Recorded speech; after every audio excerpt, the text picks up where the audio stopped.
But Howard is like the Pope, and Jim is the Monsignor, so we all have a pecking order we have to go through. I take a few minutes to introduce Rick Menner.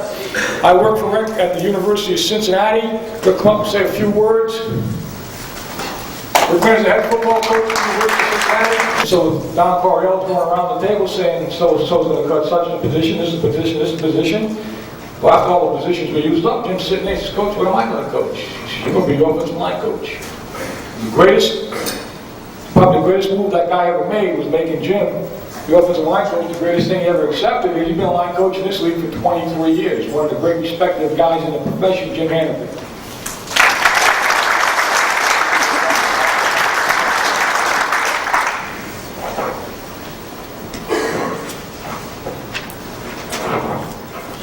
All right, thank you very much. It's a pleasure to be here. I see a lot of people in the room, guys that I've known throughout the years, and a couple of fellows that play for me.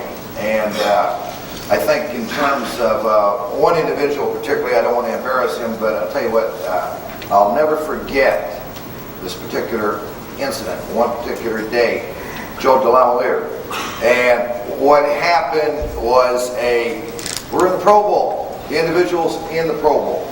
I mean, he's been accorded a hell of an honor, a great honor. And after the first day's practice, here we are in Hawaii, all of us, we're going, hey, screw this, man, we're going to the beach, or we're going to do this, or we're going to do that. And here's Joe. It's Jim. Will you stay out? He said, I've been having problems in pass protection. Will you stay out and work with me? And one of my own people, Ed White, was a hell of a guard. Ed's looking, oh God, no, because I'm going to have to stay out now too, and which he did. But I've never forgotten that, and that's what made the difference, say, between a player and a great player. That constant striving for excellence. And once you have that, and once in a while, once in a great while, I don't care at what level, high school, junior college, or pro, you do get that individual. And it sure as heck makes life a lot simpler for that coach. If we all had a whole bunch of those guys, it really would be easy. Now, what I'm to speak about today are two basic running plays. One, the counter trade, it's been affectionately called, or the counter gap. And then another play, a play that we've all used throughout the years, the power play. A power play going off tackle. So I'm going to confine my remarks to those particular plays. What I'd like to do is spend some time first with the counter, and then go from that to the counter to the power. There's a lot of similarities in both, and hopefully at some point in time through the discussion that you pick up maybe one thing. I know when I was a high school coach, and certainly a college coach, and going to a clinic, that's all I really tried to get. Say, hey, give me one little thing, and I come away and I have something that I can bring back to the school, bring back to the kids, that's going to make us a little bit better than we were. So even though I'm sure probably all of you run that counter, you probably all run that power. Maybe we have, over the years, done one little thing and maybe that one little thing might be that key ingredient that might really, really help out. The one basic thing, and I'll start off with, and I don't know how many of you face a 34 team, but I know a lot of us, certainly in our league, and in the colleges, are facing a lot of underlooks, under defenses with a bubble to the strong side, and that many of you probably have faced a 34 or 5-2 type of look over the years too. I'll start it off just with the base, say 34 type of look, and how we would attempt to run the counter at this look. And of course the same thing would hold true if we were running this versus the under. So we'll start with the onside tackle and tight end. And I think right here is something that we do or have done in Washington Redskins over the years that maybe is a little bit different than what a lot of other folks do. And that we're going to gap step, and believe me, we work on this. Just taking a gap step by that onside tackle. One short jab step to the inside, and the second step has to be upfield. It has to be upfield. I cannot take that second step and bring it inside. If I do that, then my shoulders are starting to turn. I'm presenting a bad target here for my tight end. So that second step is one, and then the second one upfield. Now, the term that we use is give that tight end body presence. Give him body presence. Don't leave him. Stay hugged right up into here. Now obviously he's got inside responsibility. So he has to look at that MAC linebacker in the event that that MAC linebacker is going to fire, so he can pick him off. But he's going to hang right in here. That tight end is going to gap step. And he's upfield and into that defensive end. Now, as that defensive end, obviously, if the defensive end crosses the tackle's face, he's going to take him down and through the area. If the tight end, as he feels as he's into that end and that end's working out to him, he's going to stay into that. The tackle has off linebacker responsibility. He has the off linebacker responsibility. We know where that guy wants to hit it. He wants to hit it in that strong A gap. So we're going to either get a fire by that back, or we're going to get that weak side inside linebacker scraping hard and trying to hit that strong A gap. This tackle, we want him to hang with that tight end as long as possible till these people show. To have patience. To have patience. Now, we're not asking for a double team.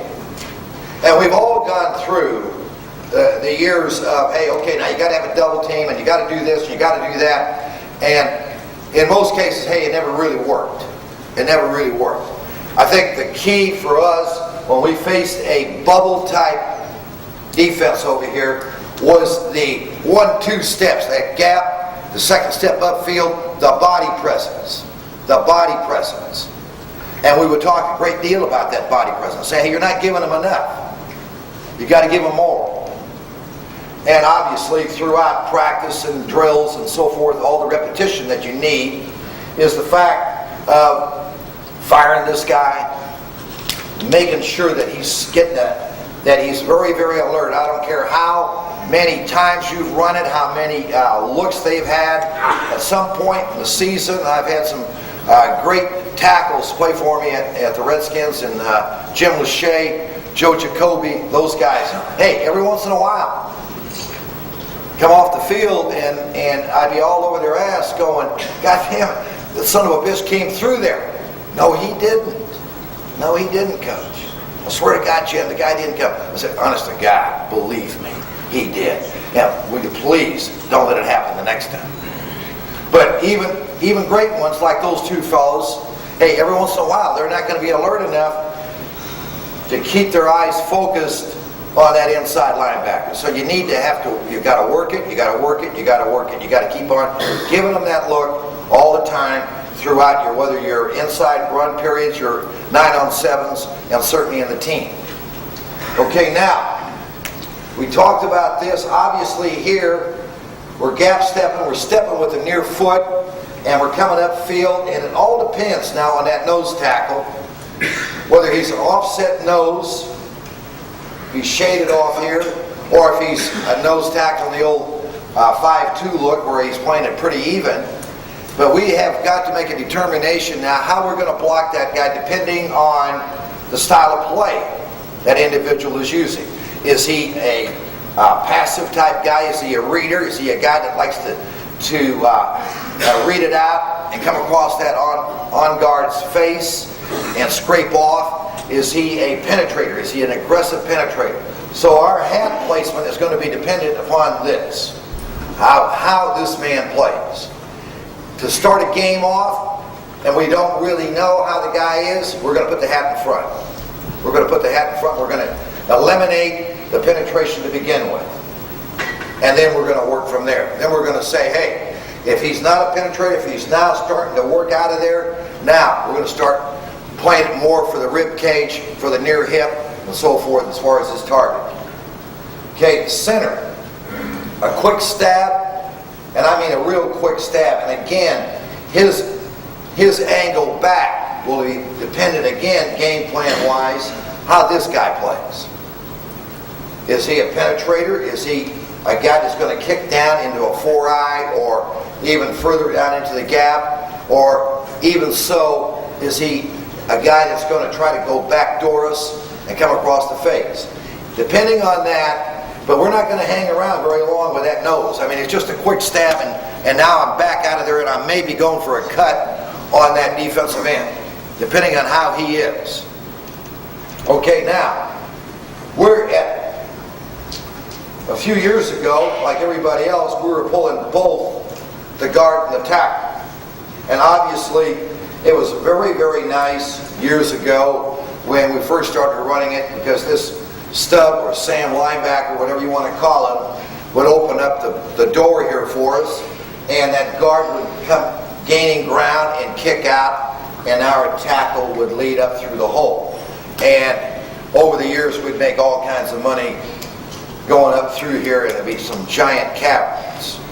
Now, obviously, the defense caught up with it. They'd start bringing this guy down hard and, wrong shouldering it. And then, like everybody else, we had to adjust.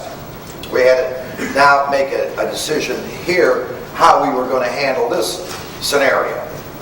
And on several cases, what we would do to eliminate this problem, first of all, we would be stubborn like all of us. We'd go, hey, they can't do that to us. Guard.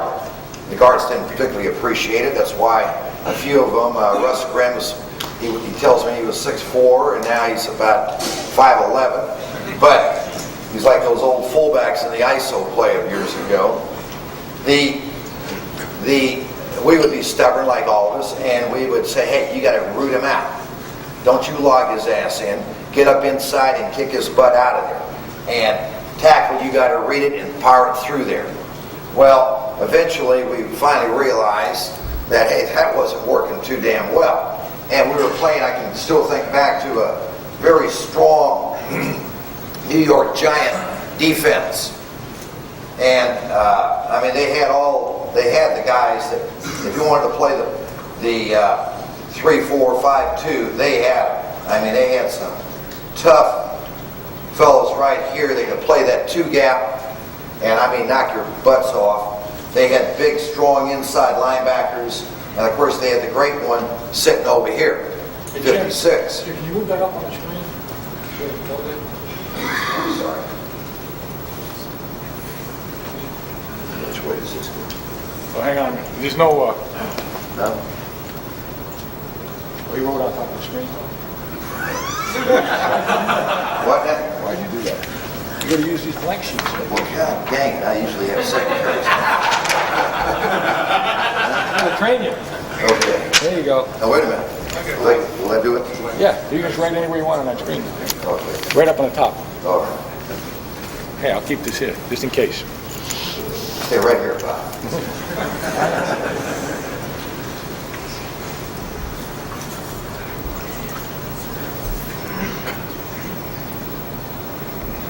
But a variation that we started doing against the Giants, because of Banks and Taylor, and about the wrong shouldering technique that they were using and forcing us to take it outside, is that we would have, and we were playing them in a tough, very critical ball game a few years ago, and I can still remember Banks coming down hard, seeing this guard, we would just pass him by, just go right by him and upfield and pick up the scraping inside linebacker. We still were using the same techniques that I talked about right here.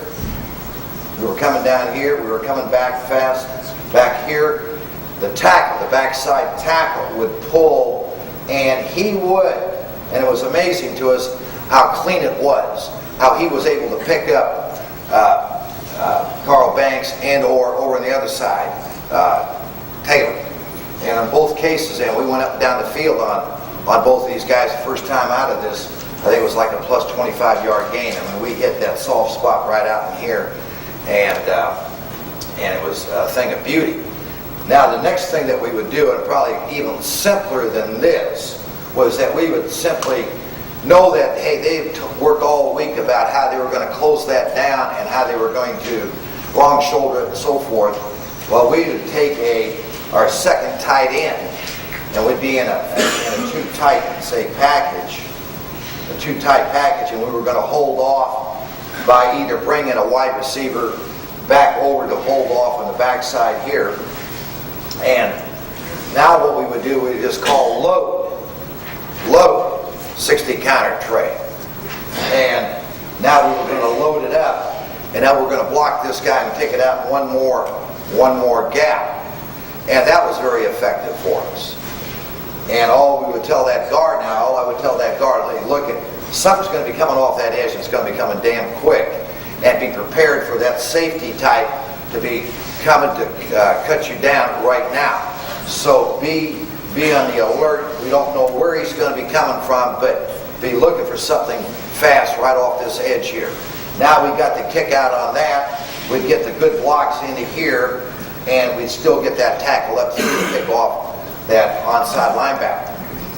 Those are a couple of things that we would do with that 3-4. Now, what happened, though, with the counter game, and we were probably more persistent on the counter than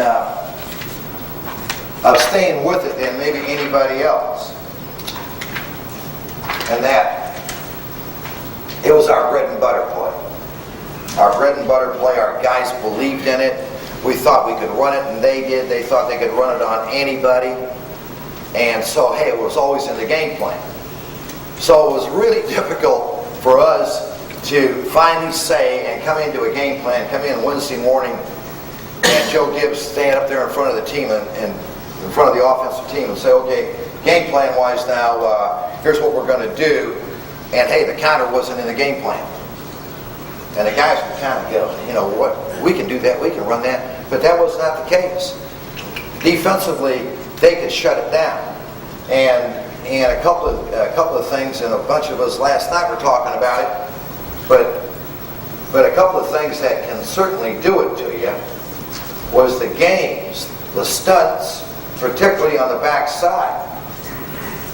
Front side, just as bad, but say a tackle in game, an in tackle game, whether it was front side or back side, these things really cause some damn problems out of just your base 4-3 load. And you had a heck of a tough time making the darn thing go. So once we started seeing teams either working the stunts backside on us or front side, hey, we finally said, hey, forget it, we've got to go something else, we've got to do something else.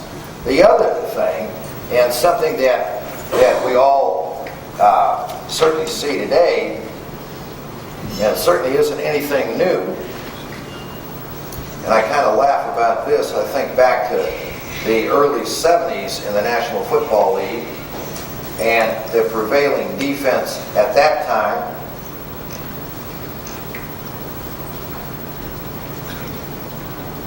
was the under defense and the over, the under and the over. That was back in the late 60s, early 70s. And now all of a sudden, in the last 3-4 years, hey, it's come back in. And I look at college film, and the college film, hey, it's the under and the over.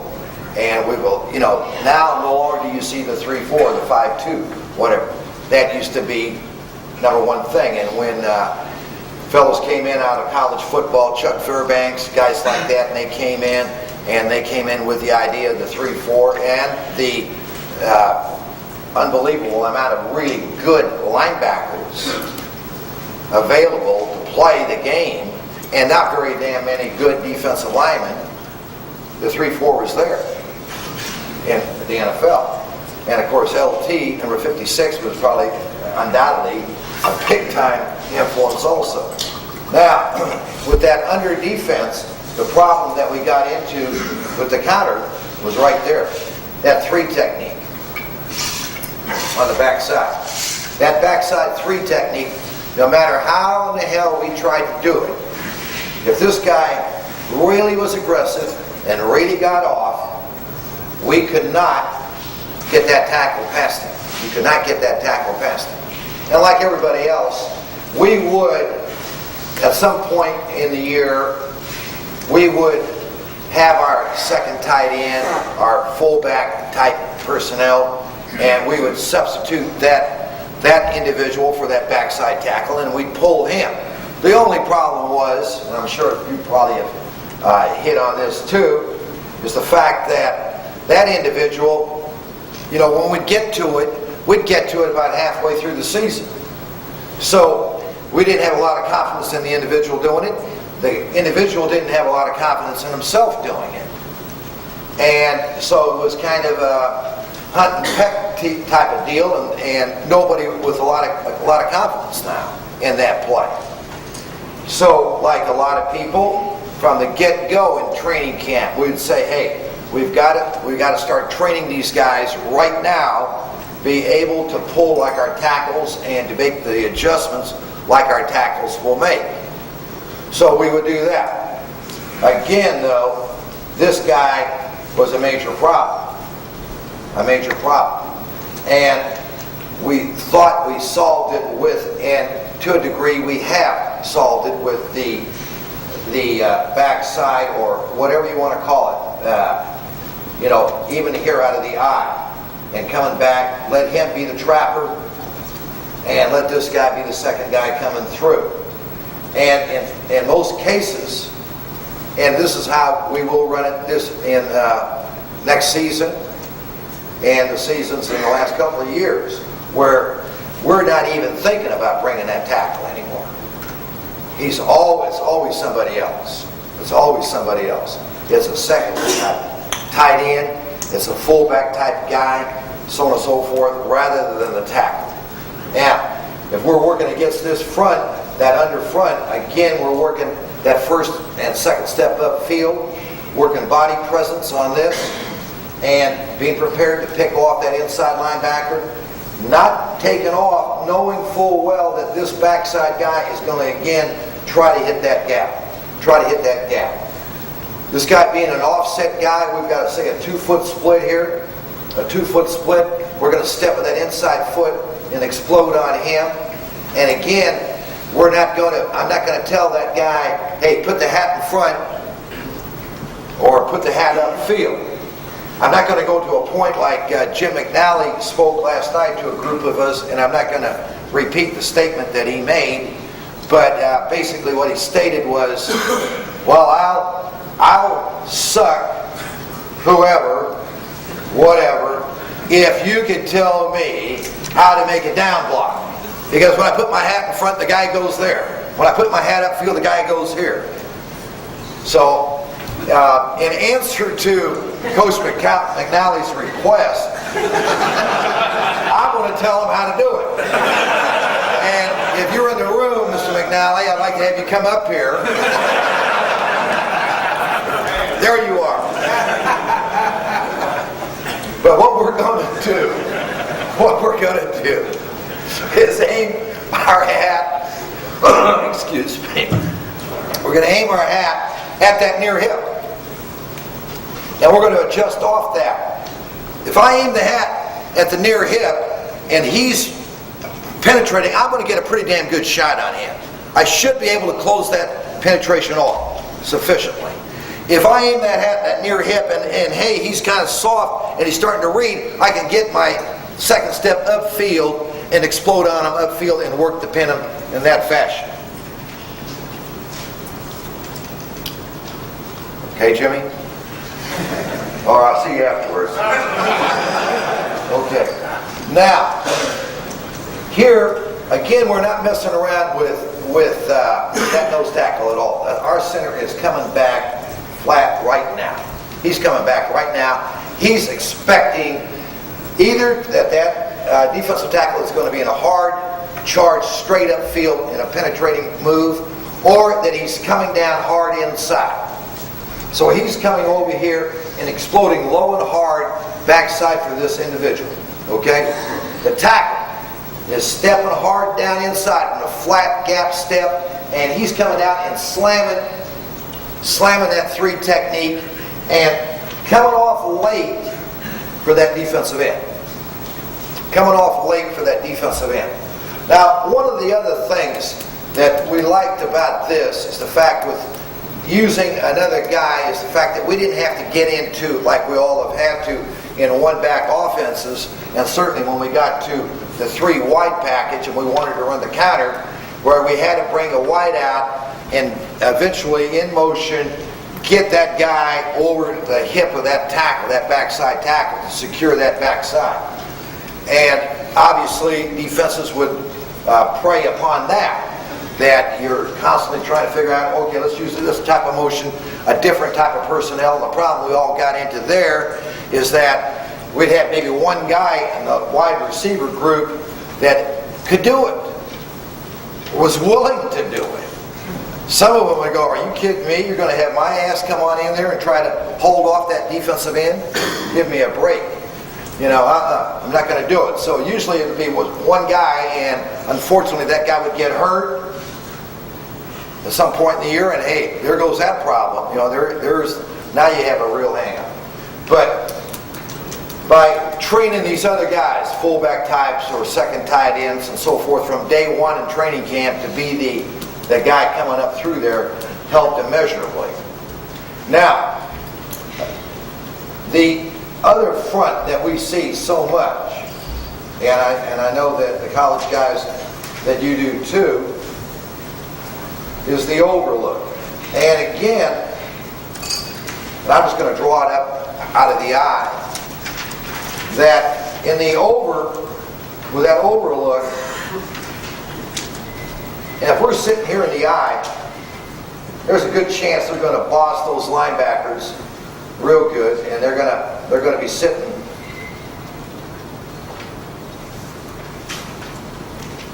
And they'll probably put that MAC linebacker stack, or even cheated a little bit more in that strong A gap, and they've got the stub linebackers somewhere in this area. Okay, now, with the counter game, they've kind of helped us out here, in truth. Now, we're going to want to work back over here into this area also. But let's say we're going to be persistent, and we're going to run that counter versus this look into that. We're going to make a call telling our folks here, however, how we want to block this. And it all is dependent on this guy right here. Where in the hell is he? If he's off the ball, then what we want to get is a double team here. We want to get the double team here. He's now going to stay on that nose tackle. He's going to secure that backside. He's got from here all the way down to that nose. He's got to take care of that area for us. He can't let that will linebacker dog from that area and hit it down into here. He can't let that end kick it down and come down through there and penetrate inside. So this backside tackle has got a job of that whole entire area back in there. But the good thing about it that I really love is the fact that now we get to double team. Now we get to double team. Now we are able to really supply some power into the play. Now, the biggest problem obviously is right there. We know it, you guys know it, and certainly the defense knows it. That's why they like to play it. Put a mismatch over there. Put a big defensive end on top of your tight end. Hopefully you have a tight end that can and or will block. But what we ask of that tight end, in truth, we're not asking a great deal of the guy. We're not asking him to be a road grader. We're not asking him to take that man off the ball. We're not asking him to do those things. No. That would be foolish. We're saying to that guy, excuse me, give us a stalemate. Give us a stalemate. Believe me, I don't know how many cotton picking times during games when the fellas would get to the sideline, and after I'd be talking to my own fellas, I'd go to that tight end. And I said, please, just give me 6 more inches. 6 more inches. Just a little bit more, just a tad more, and that baby is going to go like the sun again. That's all we need. And we constantly stress that to those tight ends, to our tight ends of today. Hey, it's not a big time block, but you've got to get into that son of a gun. You've got to give us just a tad. Now, it's a hell of a lot better if this guy is going to be active, and if he's really hauling ass down inside on a pinch move, or he's in a 7 inside there, or he's wanting to work little games and take the outside, things like that. They would love it. Now, what we do to help out is if we know that this is the look that we're going to get, is that we can go ahead and set him up over here, and we'll bring him in motion over here, and it's the same deal. It's the same deal. We're going to have him get to here, front up on that guy. Now, we've got enough other stuff that we're going to do off this look that'll make that end have to be concerned about what's going to take place. Is he going to get trapped from inside out? Whatever. Other things happening to him. So this will help that tight end. This will help that tight end. But most of the time, or a great deal of the time, we're going to want to put this guy right on that line and get that stalemate, get off, take a quick gap step to protect that inside, quick gap step, then front up on the guy, and then just stalemate it. Now, one thing that does help that tight end's block is that the guard is pulling, and in pulling, the tight end hears me tell the guard that I said, hey, I want you coming right off that double team spud, and I want you to get going in a north-south direction, and I want you to hit the first thing you see. And I said, hey, if that guy's slipping off that tight end's block, splatter his ass. Well, I'll guarantee you, the tight ends hear that, and they know that a 315-pound or a 330-pound guy is coming hauling ass over there, and there's a good chance that if I screw this thing up, he may well be splattering my ass. And it's a great motivation. It's a great motivation for that tight end. Because he's going to really try his ass off. And every once in a while, in practice or in a game, hey, he is going to get his bell rung by that off guard coming up through there.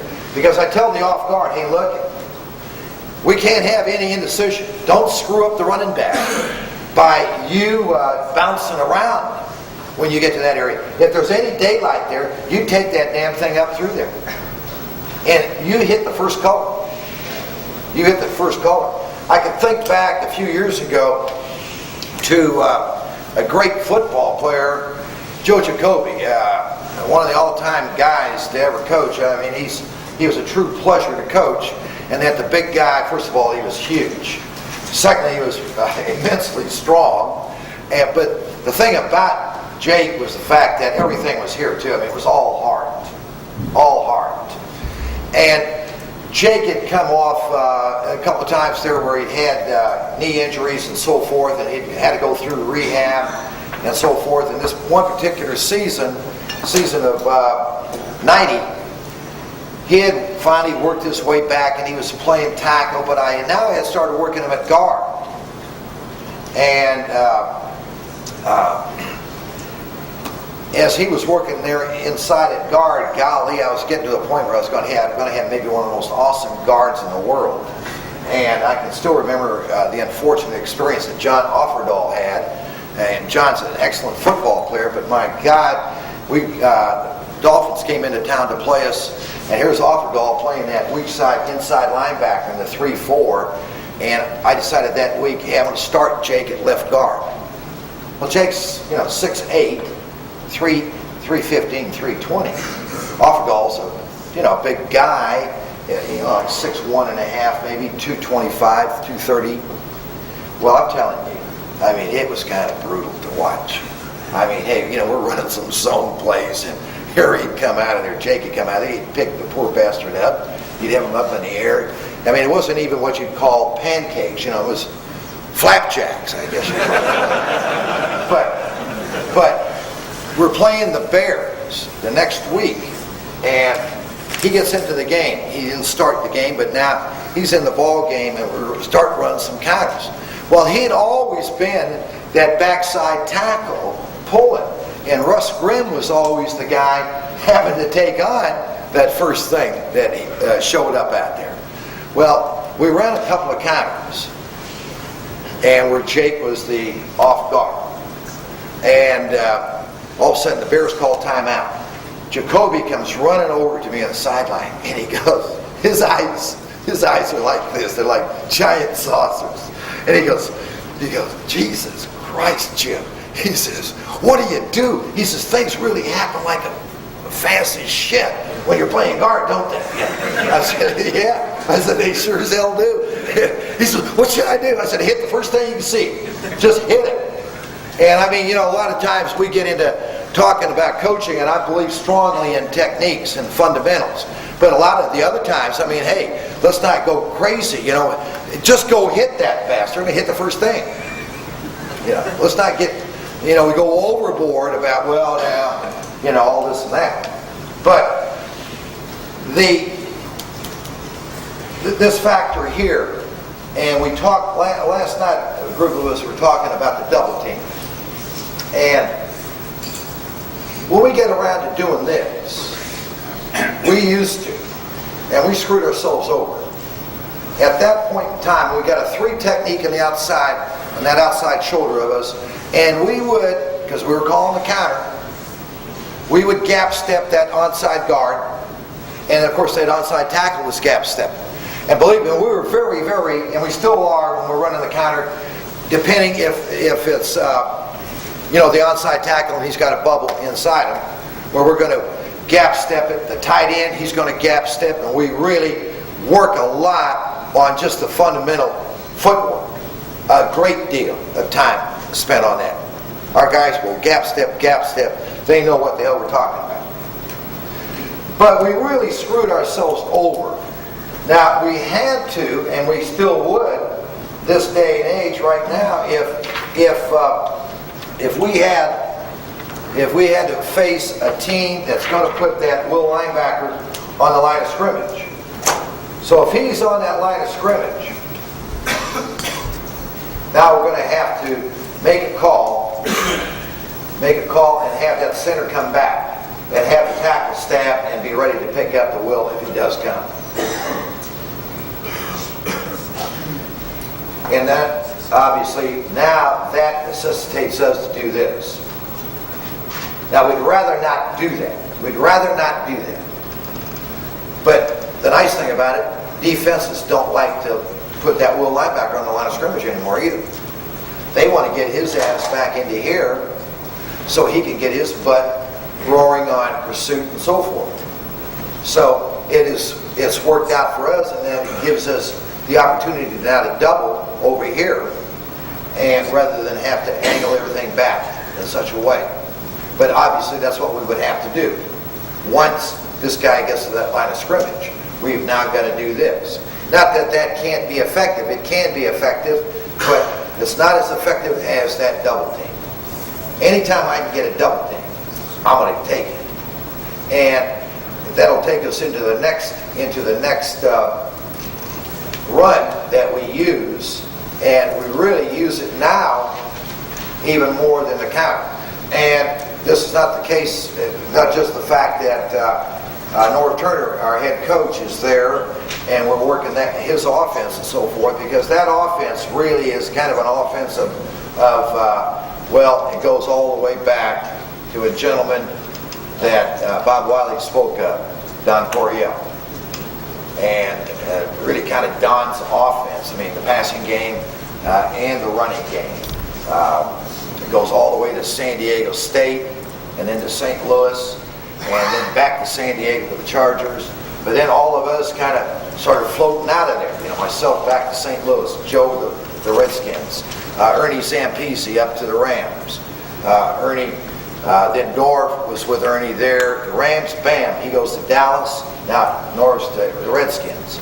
But terminology, a lot of the various things that we do in the passing game, it all goes back to a guy that we affectionately called Daffy Duck. Yeah. And this guy is something special. Those of you that had an opportunity to play for him or to coach for him, and he's only one of them, only one guy like him.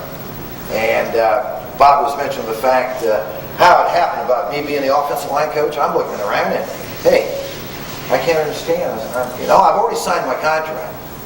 And, but hey, I want to be at San Diego State. Hey, it's a hell of a deal. They're kicking ass. I'm going, shit, man, this is a lot more fun than going 6-5 or 5-6 and working your butts off. We're going to be where we're the kingpins. And we're driving down the damn street, pick up some furniture. And I said, by the way, Coach, exactly, I said, what do you want me to coach? We haven't gotten around talking about this. He goes, oh, fit. He had a list. He goes, oh, fit, Jim. He said, coach the offensive line. I'm going, Jesus. I said, I haven't done that. I said, Coach, I haven't done that since high school. He's all fit. He said, you're a good coach. He said, you can do it. I'm like, what are you going to say? No, I'm not. You go, yeah, you're right, Coach. Golly. Now I'll tell you this. The one thing that really helped me on it was, number one, again, the camaraderie of the coaching profession. Hey, calling guys up. Say, hey, what about this? What about that? And the other thing that really helped me a great deal was the fact that, hey, I had coached the quarterbacks. I had coached the wide receivers. I had coached the running backs. I had done all that through high school, junior college, and college. And so when I started talking the offensive line, I'd be talking and saying, hey, look, let me tell you, this is how this guy thinks. This running back, this is how he's looking at this. Or this is the quarterback, and this is what he's doing, and his drop, and this is his read. And this is what you're going to have to think in terms, you're going to have to protect him in this fashion and for this amount of time. And so I thought throughout that really did help me, and it helped me help the guys. Now, going on to this, what I'd like to do is talk a little bit about the power play, and then come back and then show you some film. Show you some film of both the power play and the counter of last season. And I haven't gone ahead, just clipped out the good ones, so you see nothing but just some real great ass kicking. You're going to see some bad plays just like you're going to see good plays. So, this is film that, hey, I just finished showing it to my guys. And so you'll see, and I'll talk about, hey, I didn't like what happened here. Here's what we had to do. You'll see the problems. But I want to get to the power play right now, what we call 60-70 power.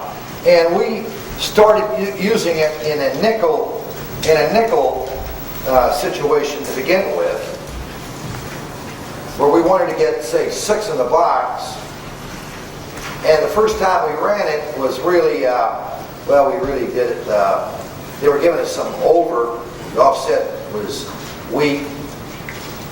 We were getting this type of a look. And we were getting under and over nickel type deals, 4-2 type of deals, but over and unders.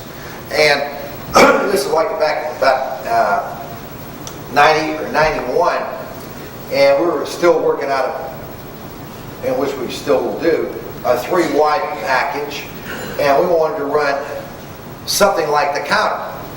But we knew that we couldn't do that, so we said, well, let's just run power, and our lead blocker really is going to be this guy, the tight end.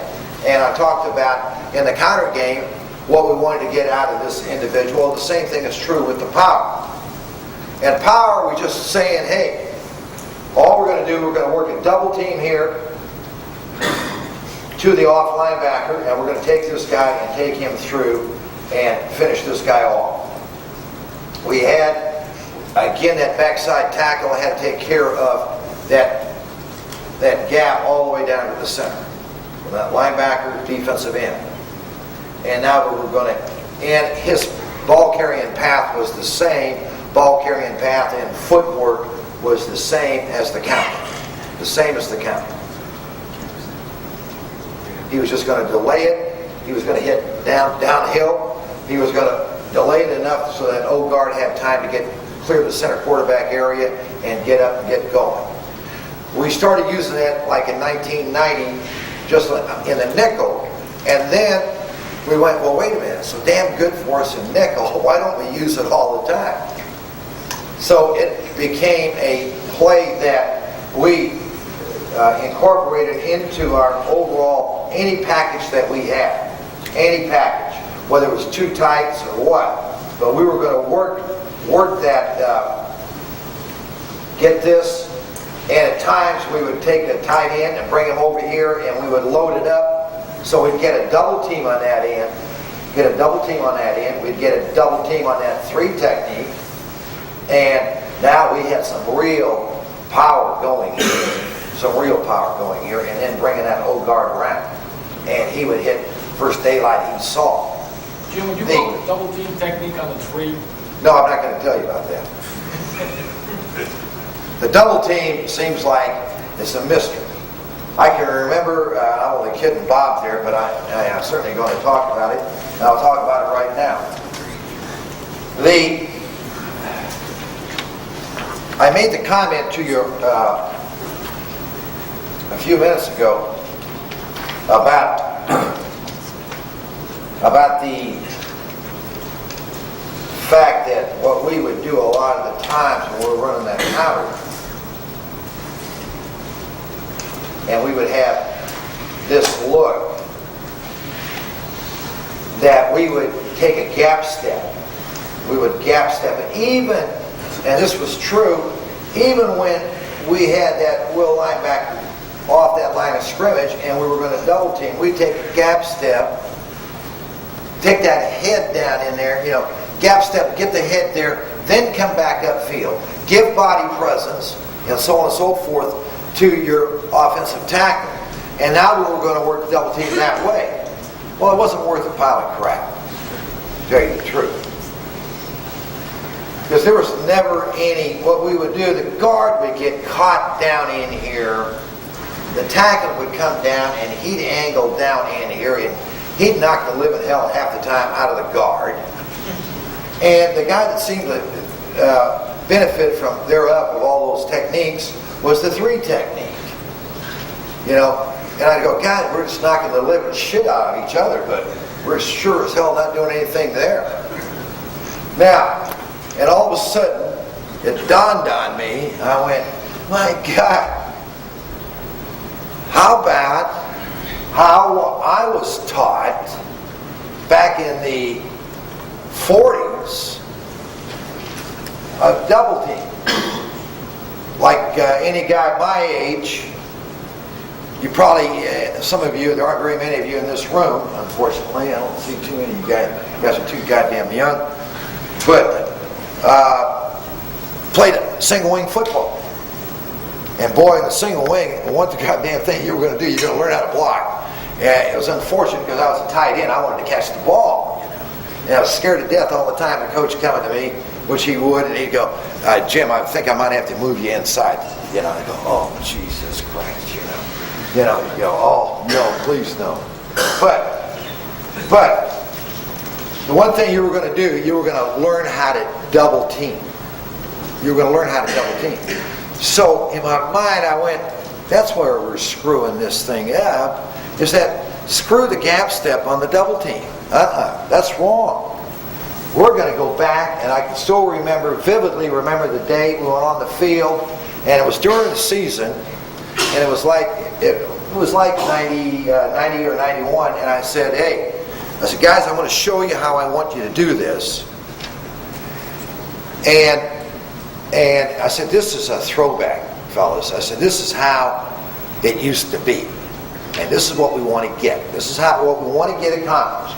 What we want to get accomplished is this. Basically, if if you look at it and said, hey, look, here the two of us are. Now, it's going to help if I just have a 2-foot split. I mean, if I have a 3-foot split, I'm asking a hell of a lot. I'm asking too much. I can't get it. So I need a 2-foot split. But if I'm the right guard, can you guys see this here? Can you see it?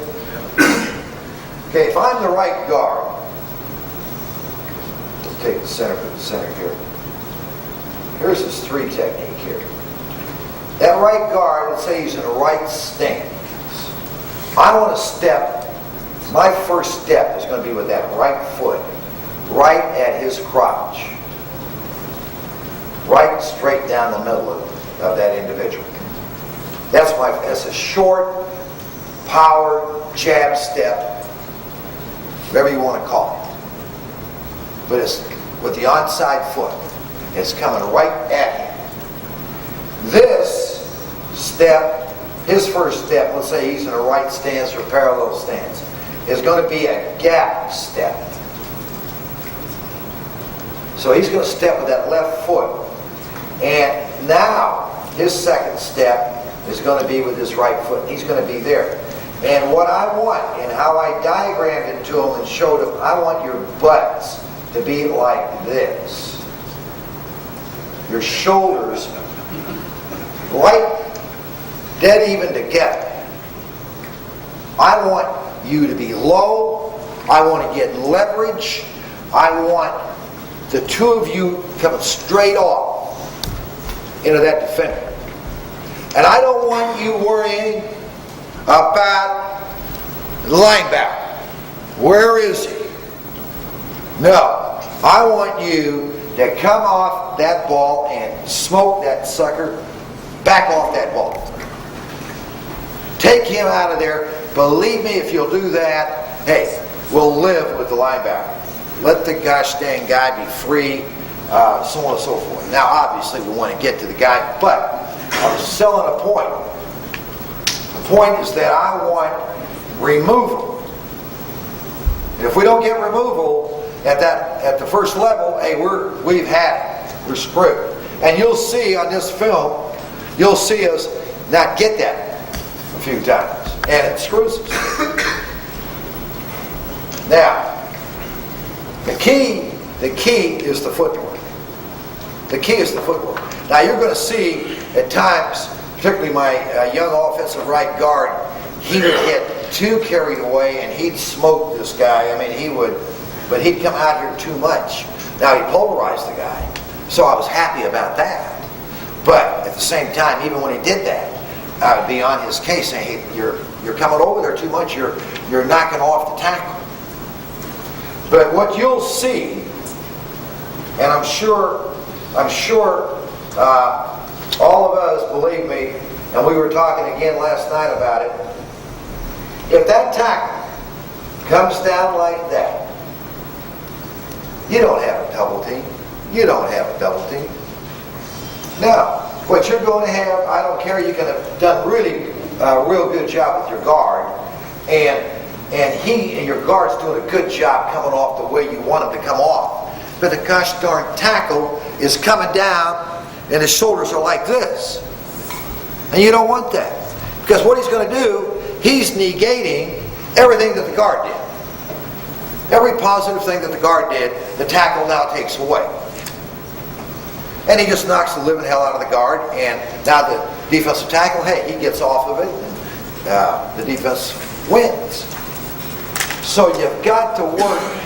And it's something that, hey, it doesn't happen overnight. But once they get the feel, and they get the feel of that leverage and being low and being shoulder to shoulder and coming off, hey, this is back to the 1930s, 40s, 50s technique. I mean, this is not anything new. But I'll tell you this, it's the same old deal. It's just like, hey, all of a sudden we got a lot of defensive gurus that are running the under and the over. I made the comment, hell, that around 25 years ago too, guys. The double team's been around a long time too. It's just the fact that we forgot about it. We forgot about it. Or let's say most of us did. We're going to take a little break and then you can film it. Okay, we'll take a break. How long? 10? We'll be back here at, what time is it? We'll be back here at 2:30. 2:30 back here, you heavy blow the whistle in your seat. They said, you gotta study this book, go take a test. I go, you better be shitting me. Are you kidding? Hey, we all can't cheat that bad. There's no way. Okay? But anyway, if you need something, please, be sure you get these guys. It's Paul Alexander, Jimmy's over there.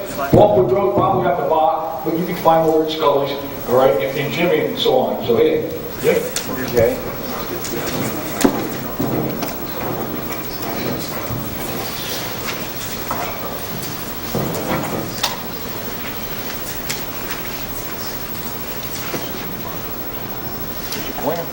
Hey, here we go. Fuck this up. Now remember, 1358 is my room number. I need a chair. Bobby, can I get a chair? Right there.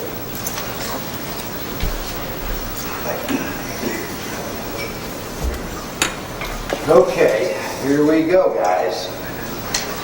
Okay, the first, because of the way we put this in on the cut-ups, is obviously the power play, so we'll have to go, ass backwards, but that's typical coaching, right? Okay. Okay, this starts off the start of the season here. We're playing our league opener. This is against not St. Louis, but Cardinals. Okay, now, take a look here. This is, God damn it, where's that? Here, you want to do the I point? got it. Okay, now this guy here is asking for about $5 million right here. But I was standing right about over here. Well, this play came up. This is early in the game. And I'll tell you guys, I had an orgasm. Watch. See what I'm talking about? That's a double team. Huh? And they didn't even really, in truth, try to get this linebacker. Right? The guy just happened to show up and got swallowed up in all the crap. This is left guard's going around.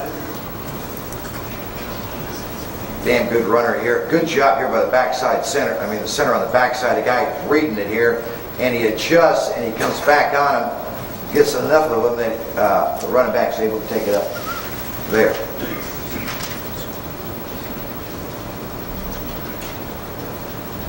Okay, now, footwork. This is my young kid here. I think this kid's got a chance of being really special if he can stay healthy.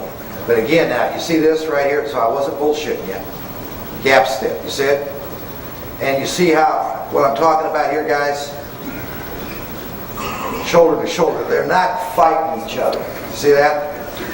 Now you got this guy's a big, strong individual right here.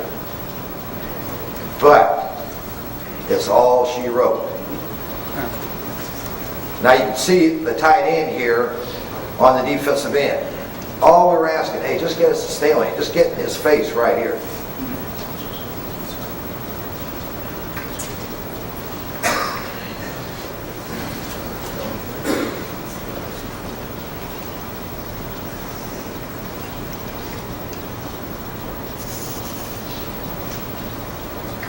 Okay, this is against the Eagles.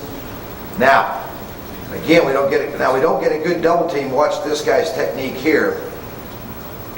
But again, the guard now came off because the defensive tackle worked all the way out. Right now, you see it? He comes off in the linebacker here. Nevaeh, Kurt.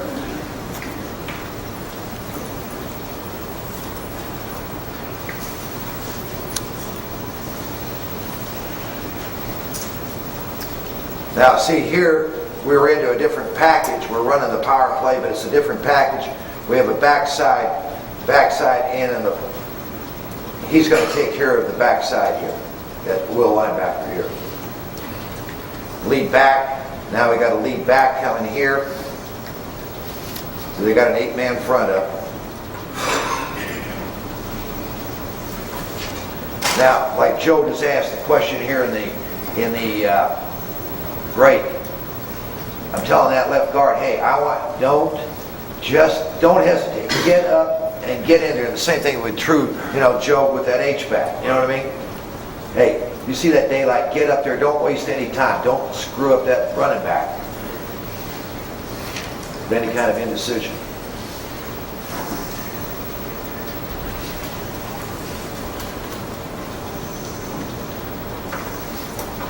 Now again, we're in a 2 tight end package. This is our second tight end coming over. He's got this, the end guy here now. Now we've got this, and we got the other tight end now coming on down.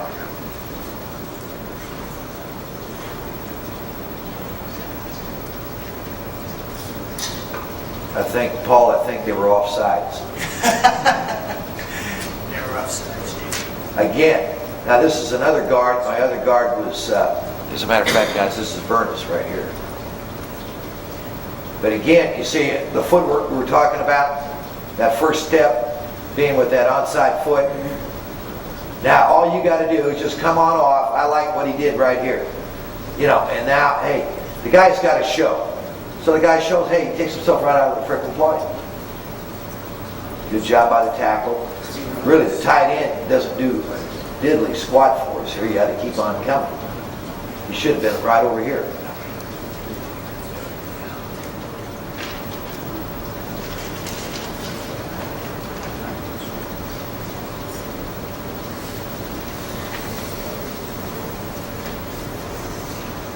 Okay, here it is against the underlook now.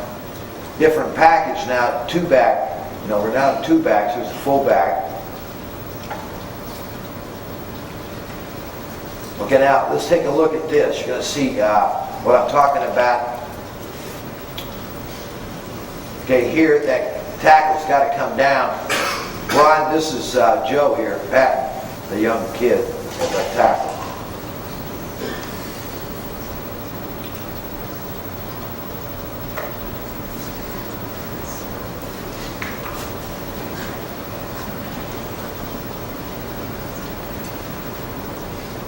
We're going to secure that 3 technique here. Here is guard taking that gap step right here, exploding on that nose. Okay, gap step, and you see the second step by the right tackle here, Simmons. See this, fellas? Now he really didn't need to come off here. And the next day in talking to him, I'd be saying, hey Ed, stay on that. You don't need, if the guy won't do this, he's going to go over the top. Just stay right in here. Stay right in here.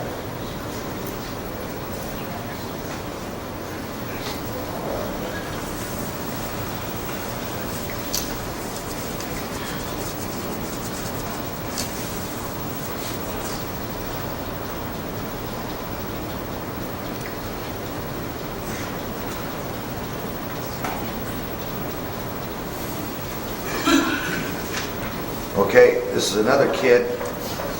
He's a little bit too much to the outside. But again, he's stepping pretty good. Why we're in a 2-point, I have no idea.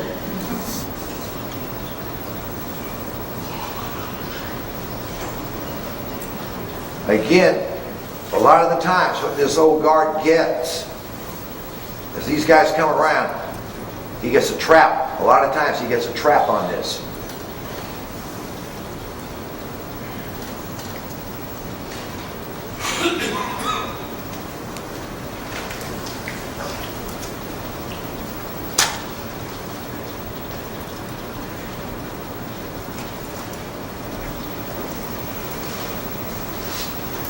Okay, we got the underlook here. Here's your gap step.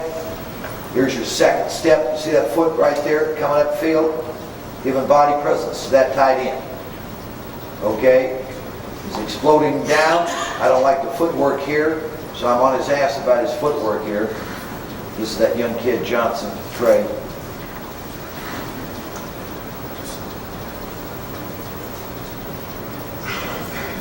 Again, you see the backside guard. Hey, he's just pulling, getting through there, and getting whatever he can.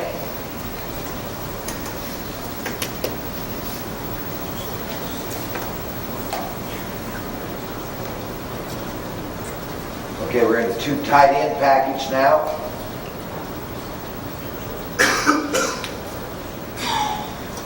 Okay, now here's the young guard again, but see, he came out there too damn much, and the defensive tackle grabs him, hog ties him, and really he needs to have his eyes ready here to pick this guy off.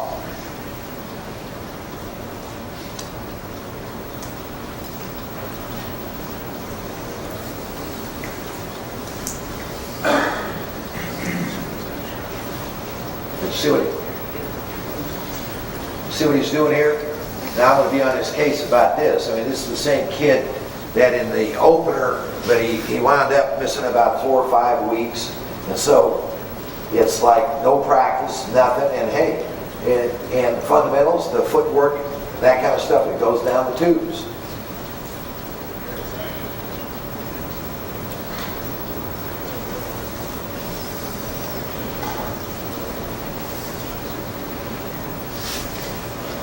Okay, now we're going to go to the 70 side. This is a good deal here. Again, a pretty good double team. Now the guard is at work. You can see this. They got the guy sliding off the back side here, this end. And the guard picks him off right there. They got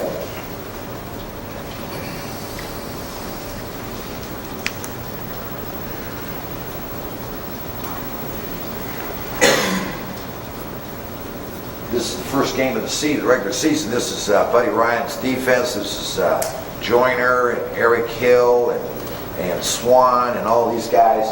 They're supposed to be, going to be a top defense. I think in the NFL, unlike college ball, I think if you go for 120 yards or something like that rushing, you're feeling pretty gosh darn good about yourself. We got 259 yards on their ass in this game. Now this is a good job, but even with this, I'm going to be on, this is Lachey here, I'm going to be on Jim. I said, Jimmy, look at your shoulders. They're not like I wanted. You see what I'm talking about, guys? Now they do a damn good job, and I compliment them for the job, but I also say, hey, look, this is going to cause us problems now. If you're coming down like that now, you're going to knock that guard off.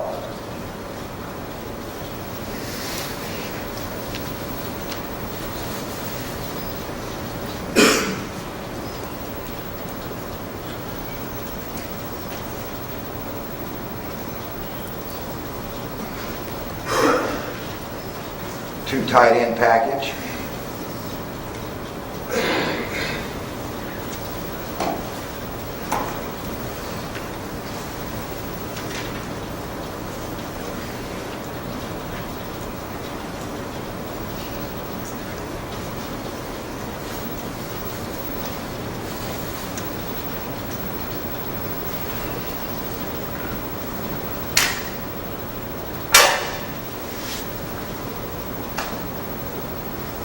Okay, now they're in the Bear 46 look here.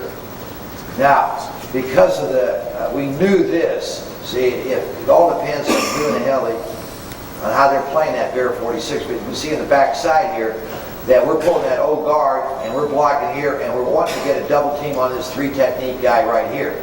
Okay, we're letting this guy be free right here at the back side end. Well, in this particular Bear 46, Buddy's Bear 46, that backside defensive end has contained. He's got contained, so we don't have to worry about his ass, screaming down the backside. If he was a screamer, really coming down, we couldn't block him like this. But we wound up with penetration there. Still wound up a damn big play, but we had penetration. But you can see the problem. If the tight end and it just gap stepped, he wouldn't have had that problem. And the old guard would have been clean getting around.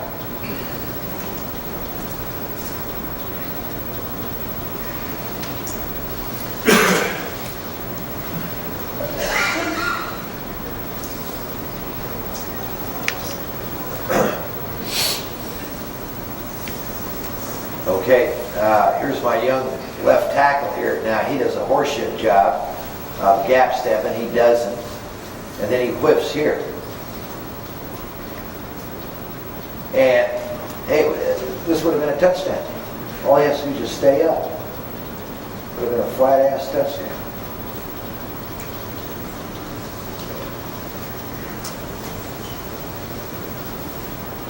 You see what I'm talking about?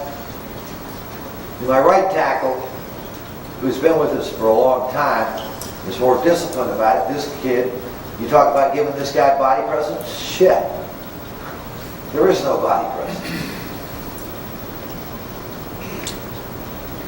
And then he, of course, lunges there.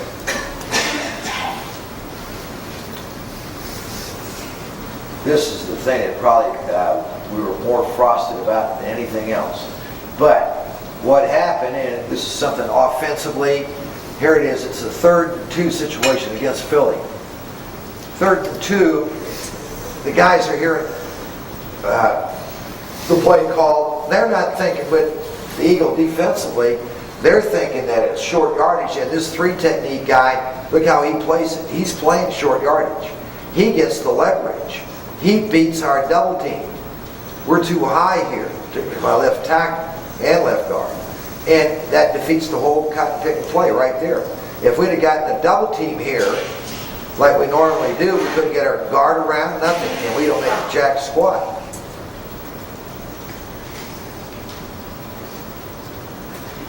So the point I'm making is that, hey, it's a game of leverage. Now, footwork-wise, he's okay, the left guard, but he's too high. He did gap step this time, but again, he's too high. The defender gets underneath, destroys him.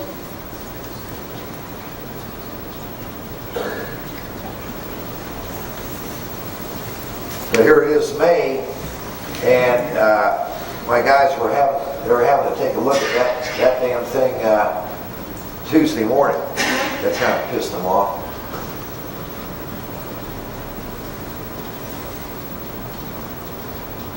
Not getting good enough movement on the double team again here.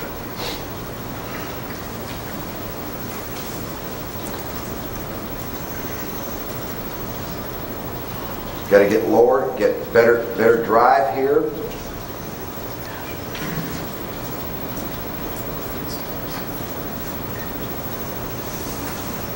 Okay, now, this is, again, all we're using here is this term here now, pulse.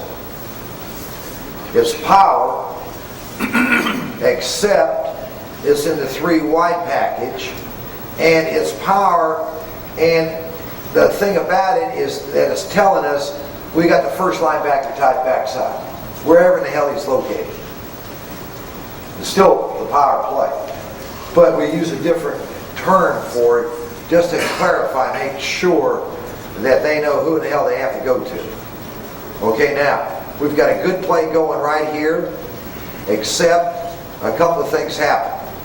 One, the center overcommitted himself right here, and the backside guy, the left tackle's got to stay on his feet, keep on working down through here.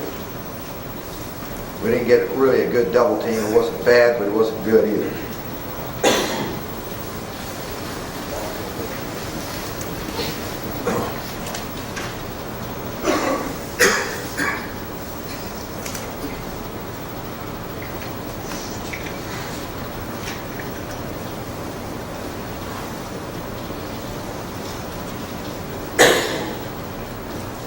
Again, you can see his step was not bad, but he lunged out of here and it's a whiff job here now. Tackle is gap stepping. Took his second step that was too far down in there. Knocks the guard too.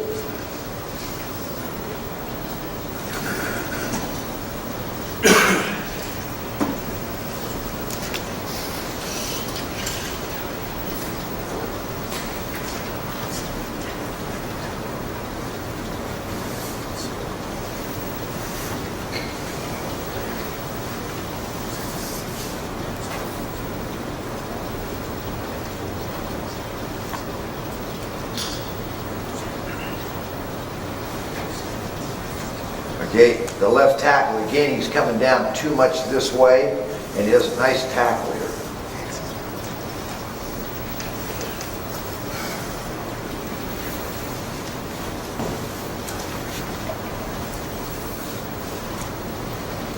Okay, now, we're coming over here, and we're going to the bubble side.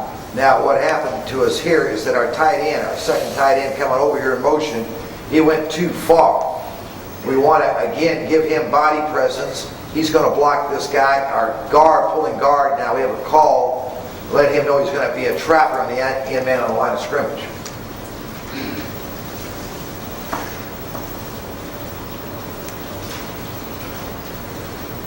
But see, he got too far out.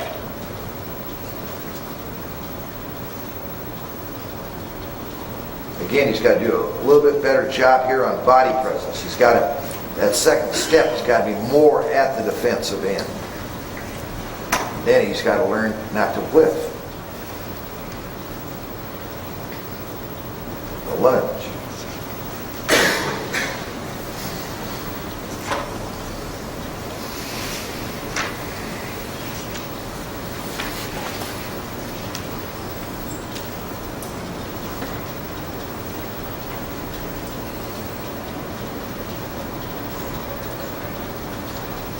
Again here, see how he's grabbing here.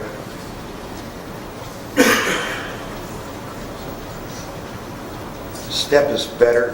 Now come on off, be ready here. But even with that, you knock this guy out of there, and this guy here he is, he's going to make the tackle. He's really not blocked. More often than not, that's what happens. They don't make the tackle. You know why? I'll tell you why. Because they're like offensive linemen, too. They got their gosh dang heads down, their fucking eyes are closed. Oh, there's no ladies in here. Their eyes are closed, the whole bit. Then they want a couple $1 million. What?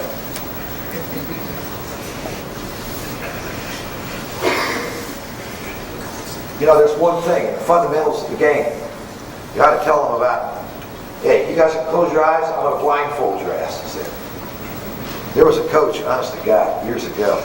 He did do that one time. Out in practice, he blindfolded the guys. What did you do in the second half officiating? Huh? What did you do in the second half officiating?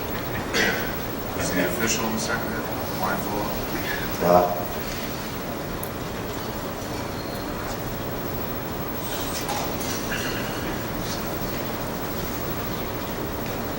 Boot, that's Furnace and Senator.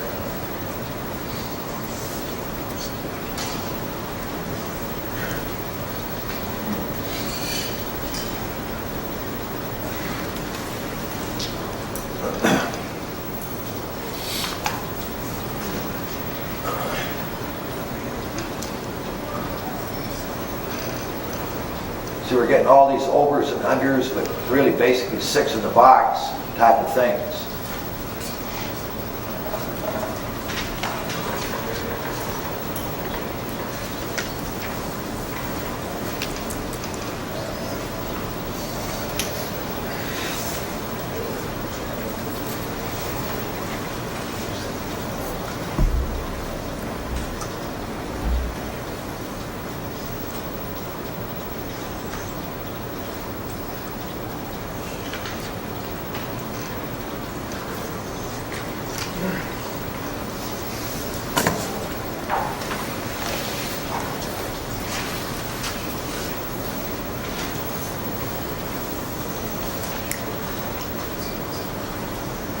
Now the guy's down here in a 1, so he did take a gap step on that 1 technique here.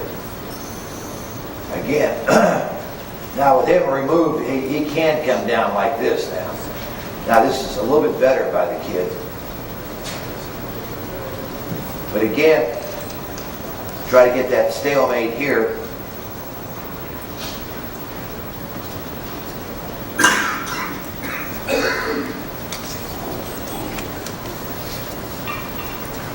Can you go back to that last one? Yeah. Using a 1 technique, it's okay with that tackle to turn his shoulders a little bit more inside, Yeah, because he's just going just to up. protect it and then go back up the field. Because he's going to be taking that angle now. See what I'm saying, Bob? There's nothing there. He knows that there isn't really a double team here. You know what I mean? He just protected from the spin. He's protect him right here, that's all. You know, he's going to come on down, but he knows he's not going to have a double team in all probability.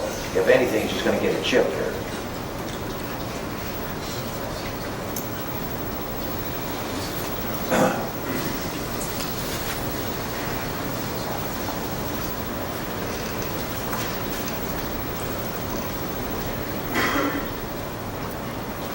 Okay, now take a look at this. Okay, now, we'll run this, you know, into this bubble and make a call to let the backside guard know that, hey, he's got this stub linebacker. Got me? Now, we also know number count wise that us two right here, that we've got this. You see what I'm saying?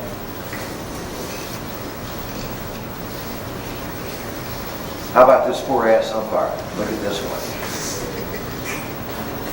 Look at him. Look at him. The poor son of a bitch is trying to, there's no place to hide. I get early pension.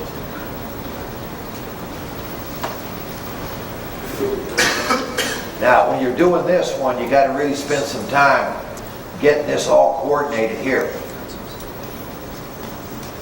It's the same for these two, but they know by the nature of the play, the name of the play, that they got the first linebacker tight. So they know they got this. But you've got to make damn sure that this backside guard now realizes that he's got a trap in man on the line of scrimmage.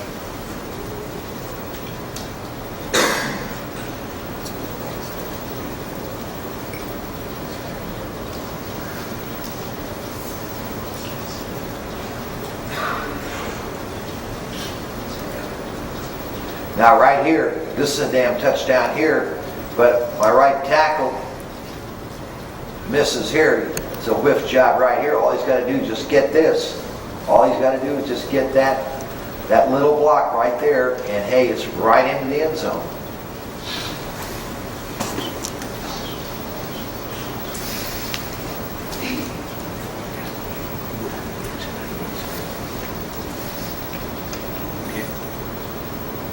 Right there.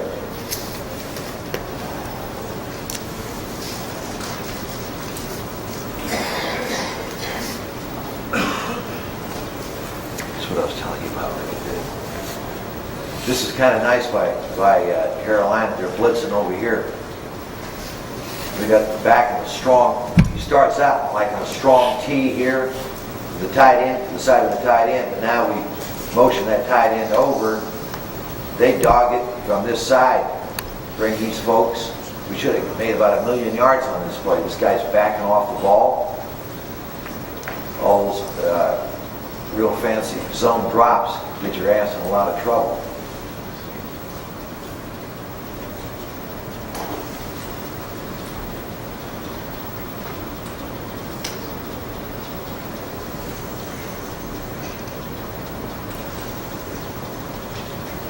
Okay, now here's the count.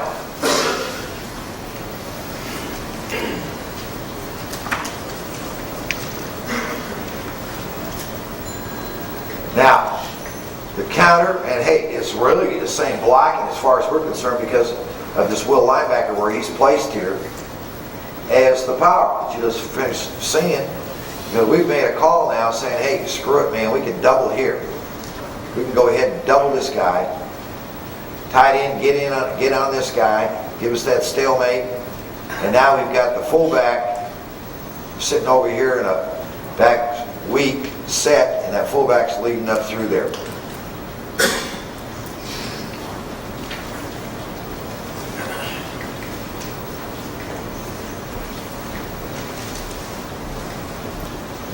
Now, again, even though I like the fact that my right guard just pulverized this guy, I don't like the fact, see, he's going way the hell out there.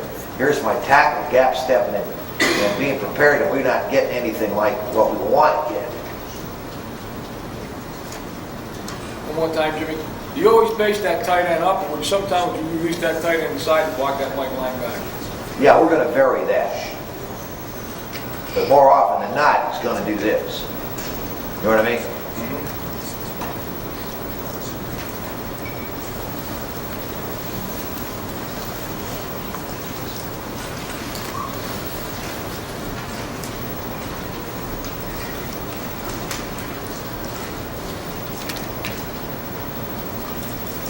Now, what they were doing here defensively, this is ex-Redskin player right here, Kurt Cavea. What Kurt was doing was just, as you see him, he's just hauling ass right into that hole there, and he's just going to die in the hole there. He's going to fall into that hole. And he knows damn well he doesn't want to take on that left guard. That left guard will cripple him. Well, now we're running the counter, and it winds up just being a double trap on these two guys.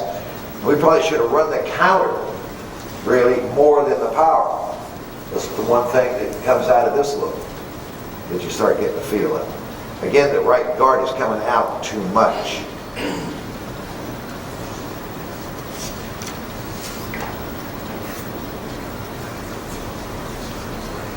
So you can see this right now. He's blind right here, believe me. Now that fullback gets a pretty easy block here, just getting a trap on it.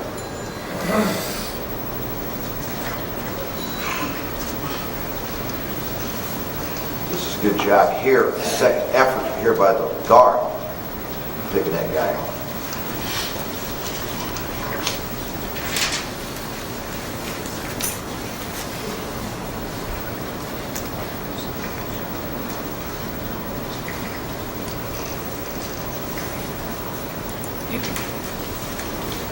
Okay, they just wind up in a true over defense now. They kick it.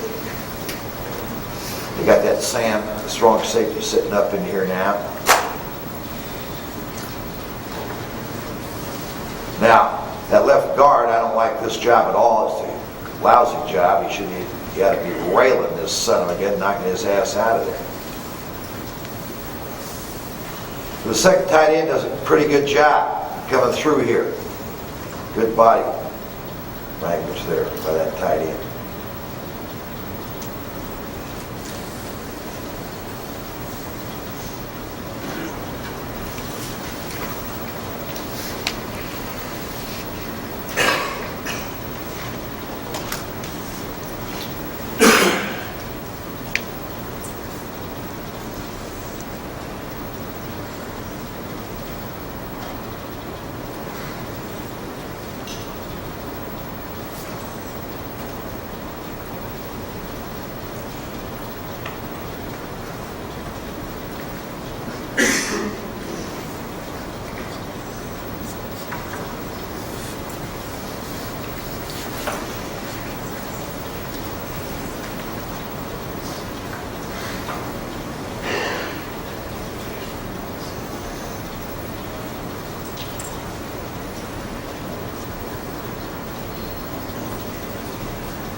Okay, here, gap step, second step. See what I'm talking about? Now he really should have stayed on. The tight end really kind of knocks him off of this.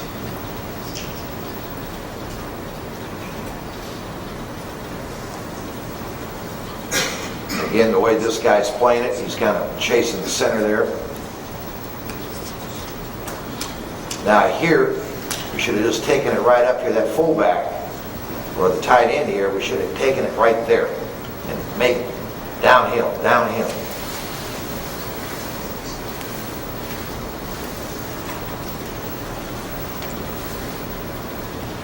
Now, I mentioned to one of the coaches, to you, Eddie, about a lot of the times we'd run the counter out of this look, having him over here, the strong T formation. He still comes back to this.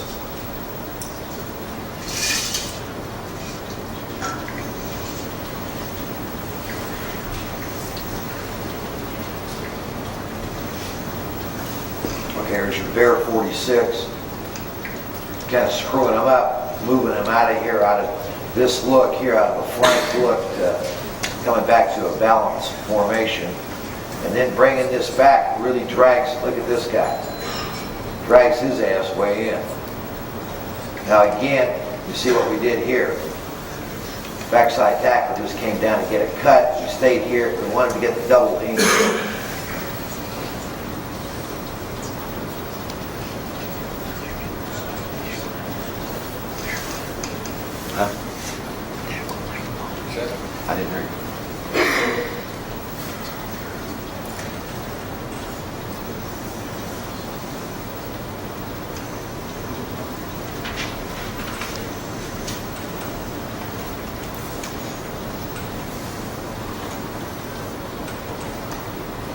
gap step, second step, body presence. Okay, here's a guy that's trying to, right now he's reading that guard. The center here does a pretty good job of reacting and getting upfield on his ass.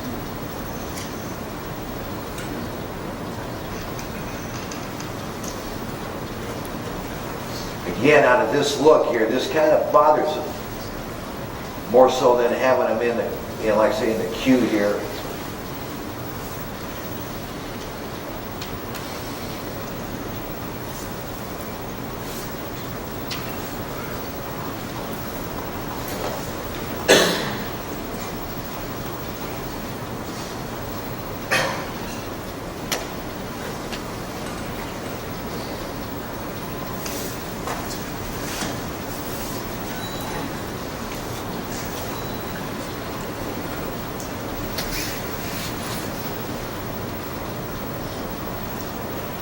Again, too much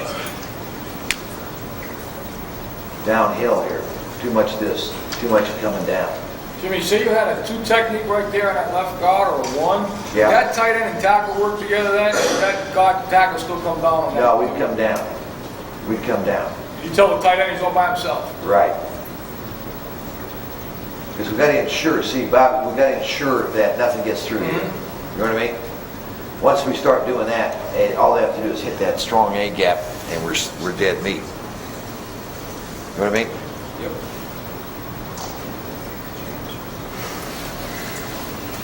Second tight end here. See this Joe? You know, he's not, I mean, there's no indecision itself.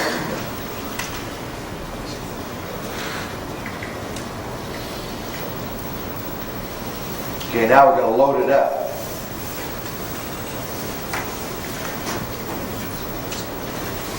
Here's our favorite friends right here.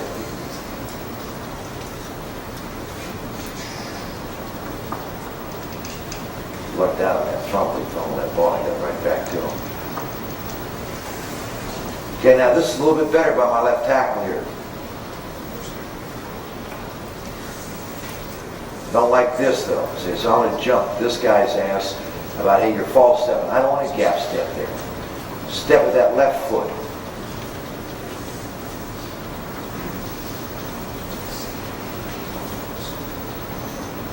He's going to gap step it here, front it up.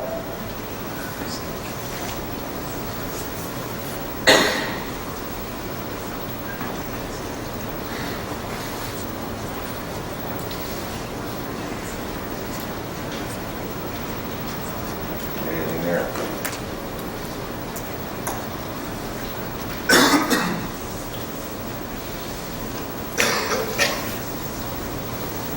Again, he's got to be upfield, shoulder to shoulder.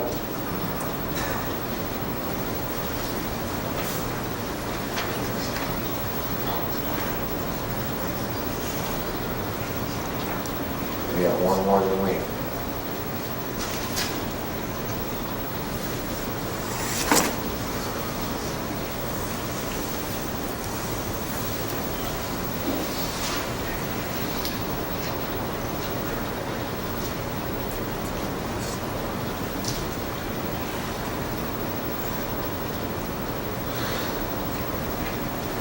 Late in the game and they're gambling now.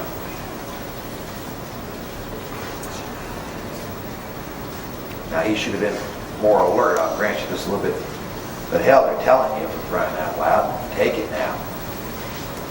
He's starting to get, you can see now towards the tail end of the year now, this youngster here, he's starting to get an idea of what you want. But as far as the body presence, now he just has to be a little bit more alert.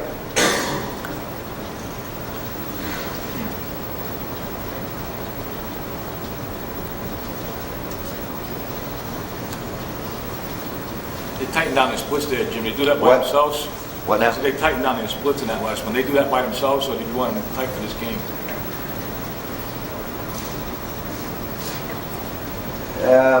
We'll tighten it down at times. You know, we'll say, hey, be tighter on powers, be tighter on counters, you know.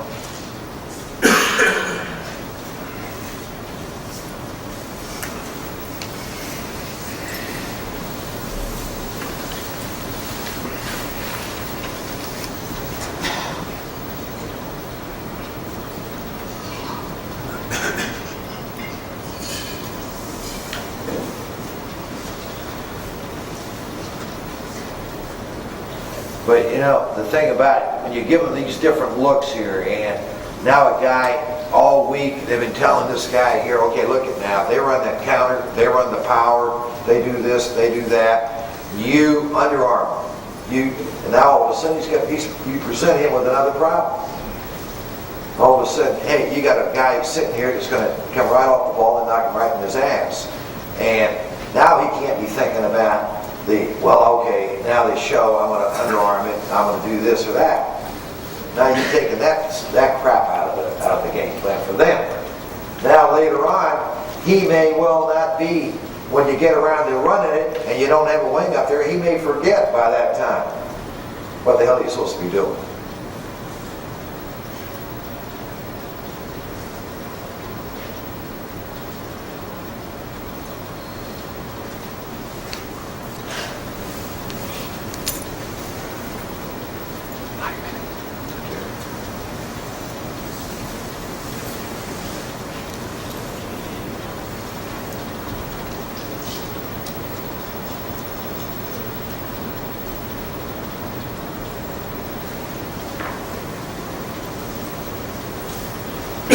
Okay, that's, you saw all of them. You saw the good and the bad of the entire year. And that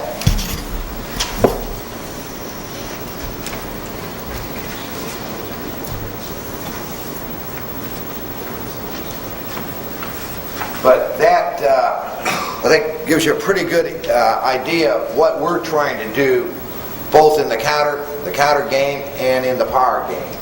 And both those plays, we had pretty good success with both of them as far as consistent yardage. 4+, 5+ yards a shot, and we had in some cases, not breakouts, not 55, 60 yarders that kind of lie about your statistics, one of those deals. But there were several, for us, and in most cases, unless you have an unbelievable back like what Paul has, and Barry Sanders up at Detroit, or Emmitt Smith at Dallas, in most cases, the rest of the league, hey, you're not going to get, very, very seldom are you going to have a 30-yarder. Not kidding. You're not going to get it. You have to have that unusual back. You have to have the Dorsett years ago. The guys like that, Eric Dickerson, fellows that have unbelievable speed. And O.J. Simpson, once they get in the open field, hell, it's adios, But the rest of us have to live with. Now we've got an excellent running back, that number 21. I love that kid. He's one hard-nosed, tough guy. The problem is he's holding out right now. So we'll be a much better offensive line when we get that young guy back in the fold. But I want to thank you. I appreciate it, and it was enjoyable for me too. Thank you.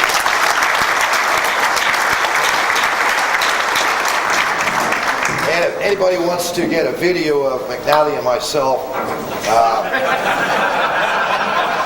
That video is so big time.